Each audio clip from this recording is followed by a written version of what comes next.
congratulations on your new series. I had a chance to screen a couple of the episodes, and it's truly captivating. I was talking to Dennis earlier about it. And so tell me how you got involved with this project. I was in my garage and doing a Zoom interview just like this with Alexa Fogel, just speaking the words that the very few words that Freddie speaks, going, how in the world could they possibly believe what I'm doing? Because he's so far out there that it's hard to imagine his life. And I got a call back, and that was with Dennis and Alexa. I still was like, I'm not sure how to relate to this character, but I just threw myself in the deep end, and now I'm here speaking with you. I mean, it's crazy that you say that you don't know how to relate to this character, because it does not come off like that at all in any of your scenes. And so how did you find a connection to this character? Sometimes you can't, there's nothing from your personal history to draw from, right? There's no friends that I've known that have gone through any of the journey that Freddie's gone through. And so all you're left with is your imagination.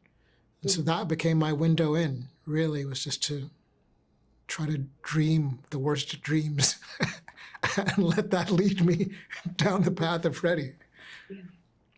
Yeah. And I think the thing is, at least when I was watching the couple of episodes that I did, and I also listened to the podcast this is based off of, there's an obsession with Freddie for fire, and not just fire, but what it creates in, like, the what it creates in people, the emotional response in people. And so, like you said, you had to draw from something, and for you, what was that piece that drew to find that connection of that obsession, that not trauma, but it is kind of trauma. Yeah, he's basically in a disturbing way asking for help.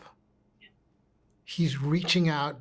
It's a desperate cry for help almost every moment, every step forward, but rather than, it's a destructive or self-destructive cry for help. And that, unfortunately, doesn't lead you down the right path. It leads you down, down a spiral. Thus, that we get to see the descent that he goes into. And for my final question, what is it that you hope viewers get from this series? I hope they get a thrilling joyride of love, of loss, of revenge. I mean, I've already, like I said, for the first episode of the screen, I think you hit the nail on the head on what viewers should get from this series. And I'm so excited for people to see it. And thank you so much for speaking with me today. Thank you for taking time. Thank you.